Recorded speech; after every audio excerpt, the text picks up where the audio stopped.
Welcome, everyone, to Family Talk. It's a ministry of the James Dobson Family Institute, supported by listeners just like you. I'm Dr. James Dobson, and I'm thrilled that you've joined us.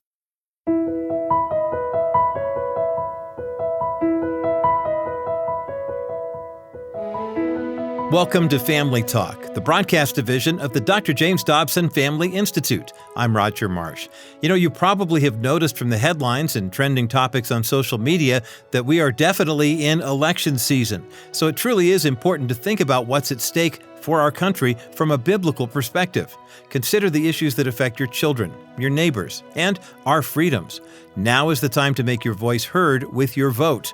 On today's edition of Family Talk, Gary Bauer, our Senior Vice President of Public Policy at the Dr. James Dobson Family Institute, will be talking with Dr. Owen Strachan, the director of the new Dobson Culture Center. They'll be discussing Dr. Strachan's brand new ebook called Don't Waste Your Vote. They'll be diving into the fact that we as Christians need to vote, and also they'll look at some of the matters of concern taking a toll on this country.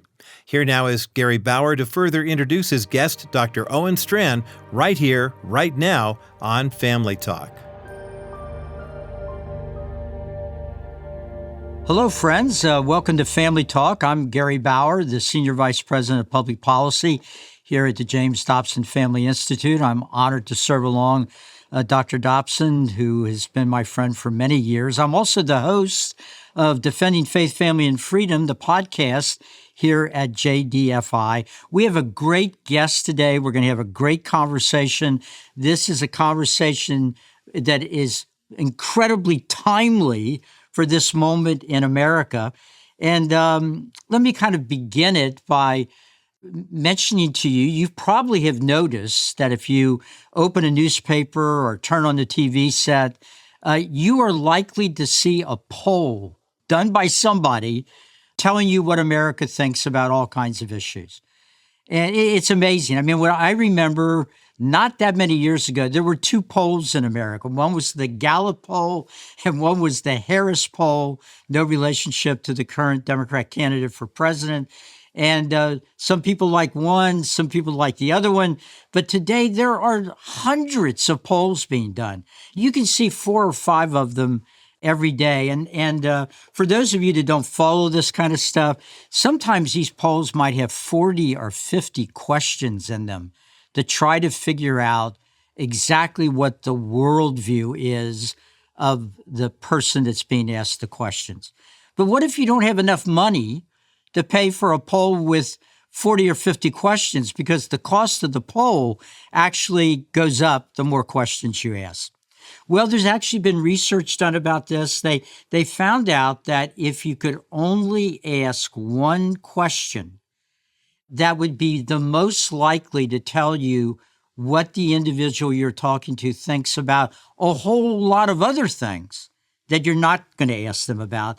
That question would be, did they regularly go to church and did they believe in God? If you answered yes to that, the pollster could conclude, now it wasn't 100%, but statistically could conclude you would have certain views and certain expectations, even certain ideas about America, all based on this one thing in your life. And likewise, if the pollster asks you the question and you respond, well, I don't go to church, I'm agnostic, or I'm an atheist, that would tell the pollster a whole lot of things about other things you might believe on the big issues of the day. There are now voices on the side of those that believe in God that are telling the church and their fellow Christians, well, that's great that you believe God is, but you need to stay out of the public square because that's just filled with traps and snares and you're going to irritate people and blah, blah, blah, blah, blah. Well, good grief. Dr. Dobson has been saying for decades, this is the very time followers of Jesus Christ need to be in the public square. Our guest today speaks about this issue more eloquently and with more intellectual firepower than, quite frankly, anybody I've run across. His name, and you probably have heard of him, is Dr. Owen Strachan. He is the Senior Director of the Dobson Culture Center at JDFI. if I read to you his whole biography, we'll be doing 3 or 4 shows here. This is an accomplished man. He ought to be around 80 years old, but he's a young man. He's multiple degrees. He's well known for being in the public debate, not only on social media, but on some of the major old media outlets that are still out there, on TV and many other venues. And Owen is getting ready to come out with a great new book. So first of all, Owen, welcome to the show. Dr. Dobson and his wife Shirley send you their best, and we're all pleased to have you on the team.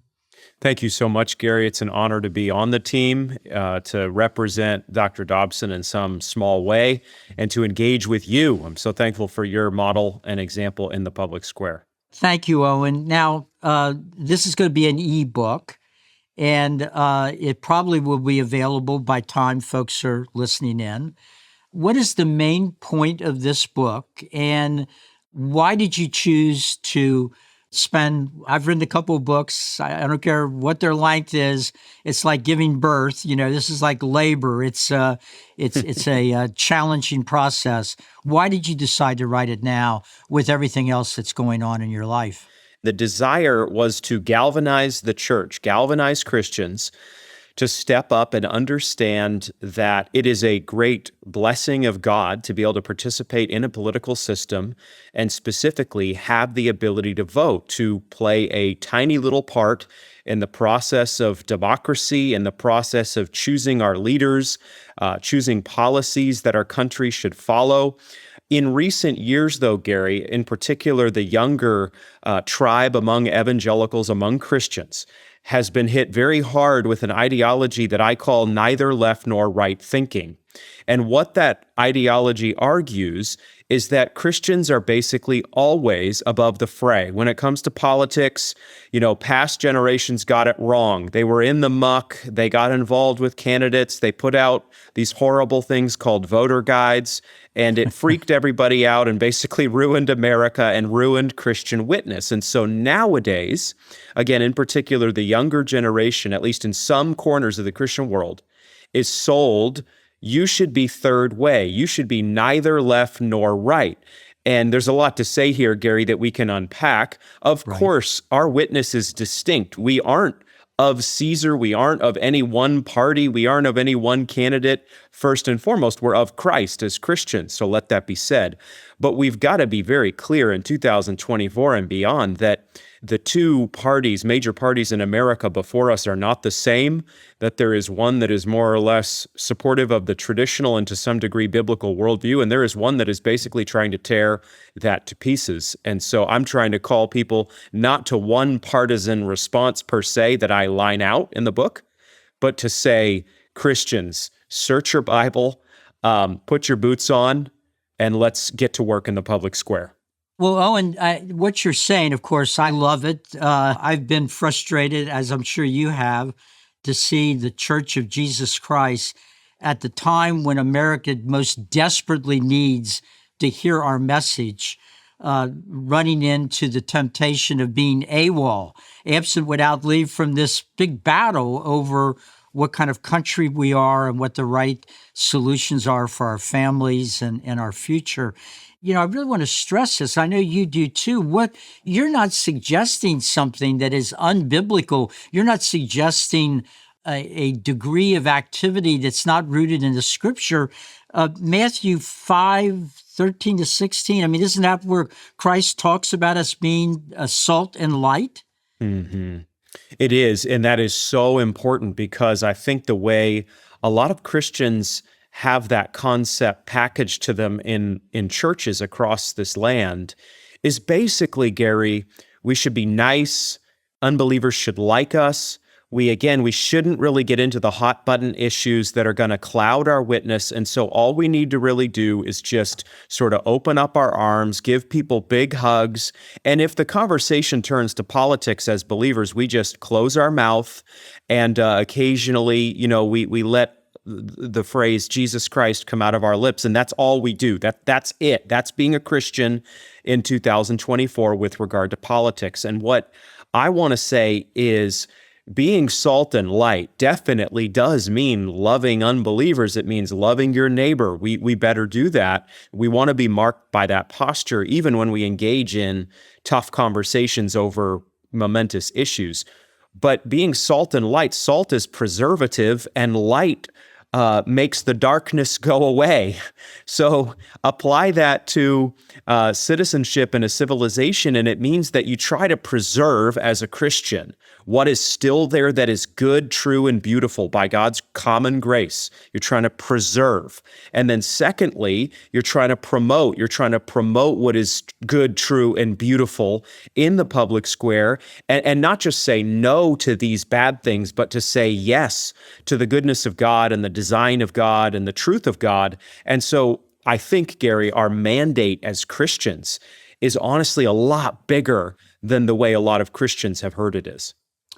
Well, Owen, I mean, it's really a call to get our hands dirty, right? It's you can't just drive to church on a Sunday morning and ignore everything you see with your own eyes about what's happening in our country, go in and hear a wonderful sermon and praise God, which of course we do every Sunday, and then drive back home and park yourself in front of the TV set or whatever and forget the fact that you're in a country that I believe was, other than Israel, the first one built on the notion that our very liberty to worship, to teach our own children what we want to teach them, that doesn't come from Caesar. It doesn't come from our government. It comes from God. Mm-hmm. So how can we be neutral at a time when that very concept is now being debated, and many people are rejecting the idea that God should have anything to do with the American government? Yeah, you're exactly right. If we don't fight for religious liberty, which is the first of all the liberties, the first of all the freedoms, the rest of the freedom is, over time at least, going to go away. A lot of Christians, though, I'm going to be honest here, we're tempted to take these freedoms and these blessings very much for granted. And it's the strangest phenomenon, Gary, because we're trying to graciously wake up fellow Christians to see this, but sometimes it's almost like willful blindness. So in this ebook that we're talking about, why Christians should engage in the public square, I want to be clear. I'm not coming at my fellow Christians and haranguing them. I'm trying, though, to say this is really serious. The days around us are evil. They really are trying to trans our kids. They really are trying to warp our judicial system. They want to pack courts. They want little boys to think they can become little girls. They want us to believe that homosexual marriage is the same as biblical marriage, and on the list goes. Yes. And we have to say both a yes to what is true, but also very much, Gary, we have to say a no to what is wrong. Well put, Owen. I've used the ingratitude argument sometimes, or tried to use it as a point, and it sort of begins with the idea, do any of us think that God was surprised when we were born in America? Of course he wasn't surprised. He knew where we were going to be born. And if you just took an odds approach to all this, the odds would be, given the size of the world and how many countries in the world do not have religious liberty or have governments that don't respond to the desires of the people, we could have been born in some really unpleasant places where being followers of Jesus Christ could literally end up in us regularly being put in jail. I think about the Christians in communist China who, often have to baptize their children in little lakes and ponds in the middle of the night so that the Communist Party of China won't see them. Yes. And their children, if they're seen doing that, will be kept out of the good schools, will not be able to have a full life. So here we are. God's given us this incredible blessing to be born here in a nation built on the idea that we were made in his image. And it seems to me to be the ultimate ingratitude to not take care of this gift that he gave us. It just tends to be the case for us with our fallen nature that we don't, a lot of us anyway, take stock of where we are and realize what we have in terms of God's kindness until we are in the 11th hour and things are about to collapse and everything is about to be stripped away. That's when a lot of people start to wake up. So what I'm trying to do in this ebook, and I know you're trying to do in your corner of things, is even more than, getting really frustrated with my fellow Christians. I'm trying to say we have an opportunity, and joy is a stronger motivator than fear. We have an opportunity to make a dent in the cosmos by the grace of God. And part of what I do a little bit in this book is I go to Esther and I go to Daniel and I go to Joseph, for example, in the Old Testament, and then I go to John the Baptist, and then I go to Paul in the New Testament. It's interesting, Gary, we know about the Old Testament figures. God called Esther, Daniel, and Joseph into the public square. Yes. They weren't like out on the street corner with a sign saying, please put me in a major position in a pagan government. I'd love to do that today. But in all three cases, God put them there and used them in amazing ways. So does God care about the world? Does God care about secular government? You bet your britches he does. And then when it comes to the New Testament, I'll just go to Paul. Paul actually uses, as you well know, his Roman citizenship in Acts 22 to delay his execution and keep on preaching the gospel. That, again, is an opportunity, let me frame it positively, for Christians to see that you don't choose between caring about your national citizenship or caring about preaching Christ. The two work together, and ideally, if you've got a lot of blessing in your life, you've got a citizenship that is taken seriously by the government, and you've got rights and liberties, and that leads to more proclamation of Jesus. So we don't want one or the other, we want both. Sure. Yeah, so these individuals, particularly in the Old Testament, well, I guess in all these cases, they're speaking truth to power. And that's what God was calling them to do. Owen, years ago, I remember a national prayer breakfast. I'm almost positive Bill Clinton was president at the time. And Mother Teresa was invited to speak at the national prayer breakfast that Bill Clinton attended. And everybody wondered, gee, I wonder how that's going to work out. Will she sort of avoid the conflicts even then that there were in America about various things? Well, we didn't have to wait long because Mother Teresa made an impassioned plea for the sanctity of life.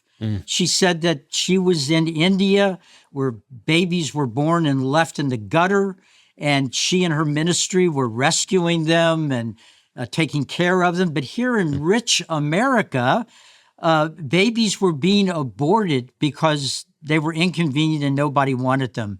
And then she paused, and I'm paraphrasing, obviously, but she looked at the audience, and as I recall, she looked at the president and she said, "Give me your babies. If you don't want your babies, I'll take your babies back to India and we will take care of them." And the entire room gave her a standing ovation.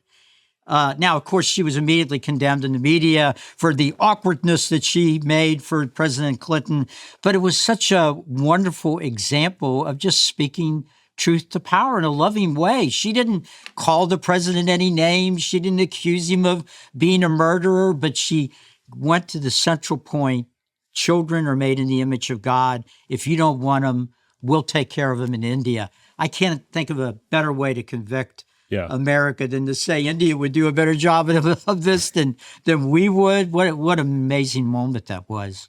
I remember that from years past, and in similar terms, I remember another prayer breakfast moment where Eric Metaxas had just written his Bonhoeffer book, the one that took the world by storm about 15 years ago or so.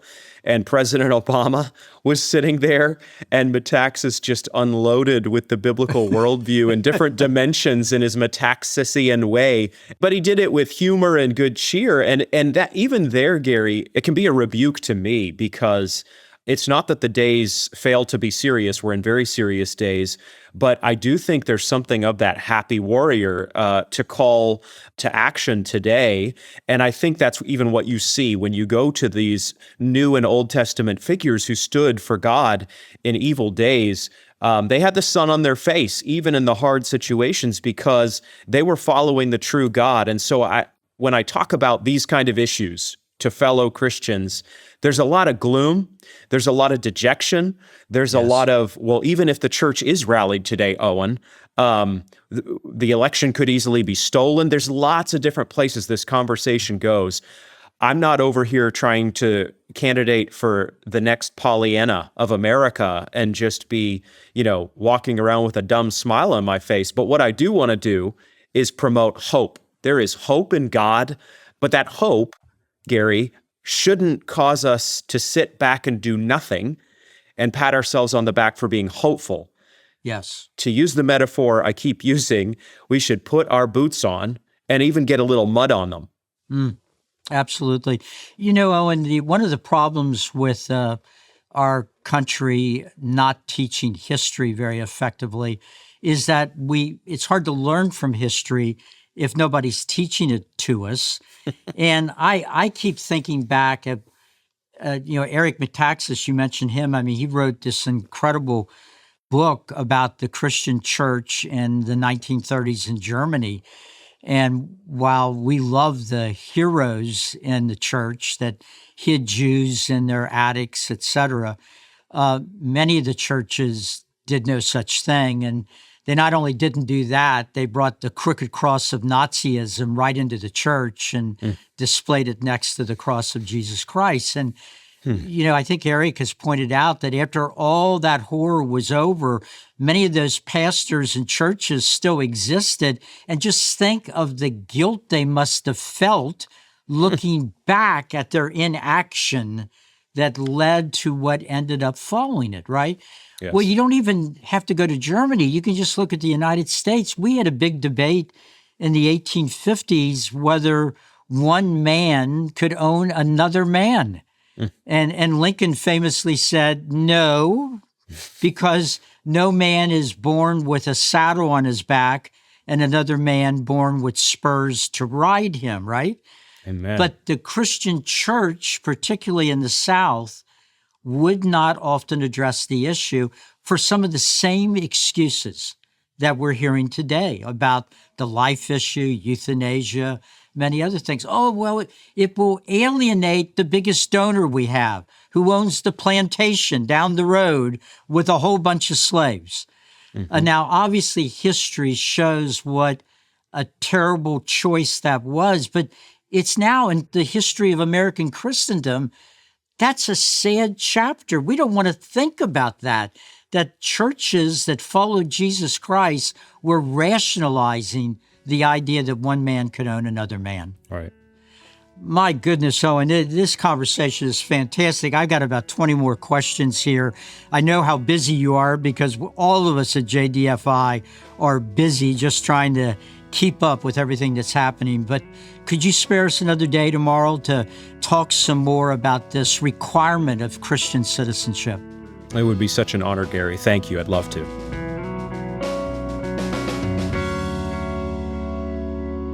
Well, be sure to join Gary Bauer and his guest, Dr. Owen Strachan, for the conclusion of this fascinating conversation on tomorrow's edition of Family Talk. And by the way, if you'd like to learn more about Dr. Strachan or the Dobson Culture Center, Dr. Strachan is the Senior Director of the DCC.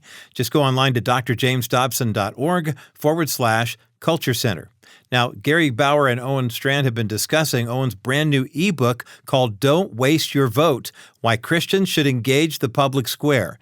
And we have a link for that book at our special website, drjamesdobson.org/engage. Here at the Dr. James Dobson Family Institute, it is our mission to provide you with the parenting and family resources that you need for a stronger parent-child relationship and to improve your relationship with your spouse as well. We are able to produce radio programs like the one you're listening to right now, in addition to videos, blogs, articles, and ebooks and more, all because of the faithful financial support of listeners just like you. You can support the Dr. James Dobson Family Institute online when you go to drjamesdobson.org. You can also give a gift over the phone when you call 877-732-6825. Or if you prefer, you can send your donation through the U.S. Postal Service, Dr. James Dobson's Family Talk, P.O. Box 39,000, Colorado Springs, Colorado, the zip code 80949.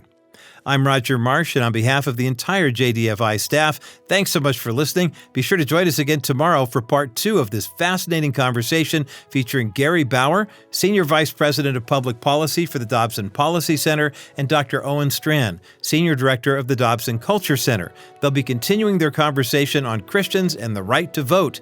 That's coming up right here on the next edition of Dr. James Dobson's Family Talk.